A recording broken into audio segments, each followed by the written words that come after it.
New Yorkers are fed up. The Palladino Paradox.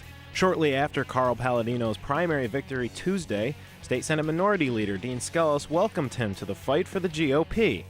And it was something Skelos' opponent was quick to point out, saying the Buffalo businessman's win is bad news for Skelos.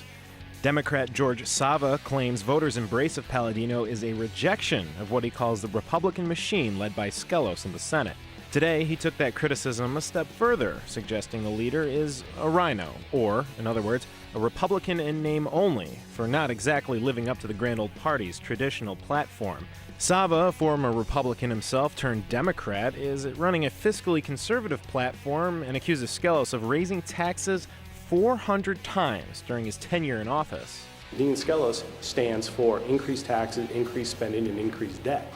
I call it like a leaky bucket. He refuses to fix the leak. He keeps on just pouring more water into the bucket, the water being our tax dollars.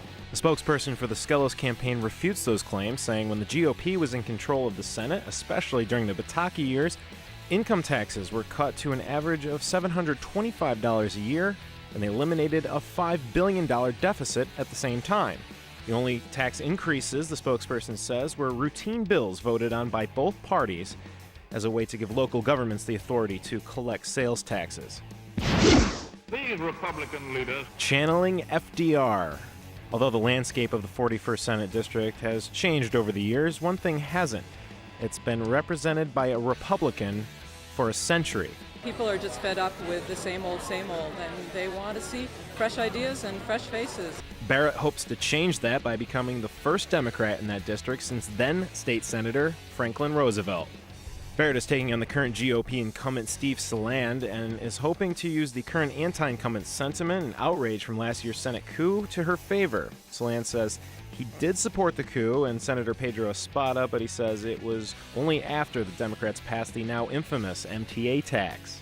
I was willing to do anything to get us back to the table, to prevent such atrocities from occurring. I held my nose and I said, yeah, we'll deal with it. I don't think there's any curtain calls for Hiram Monserrate. Down and still not out? His Senate colleagues and voters in two races in less than a year told Hiram Monserrate to go away. But that doesn't mean he will. Monserrate was expelled by his fellow senators in February following his misdemeanor assault charge and then ran for his own open Senate seat and lost in a special election. Tuesday, he was dealt another blow to his ego when voters in Queens rejected him for the 39th Assembly District.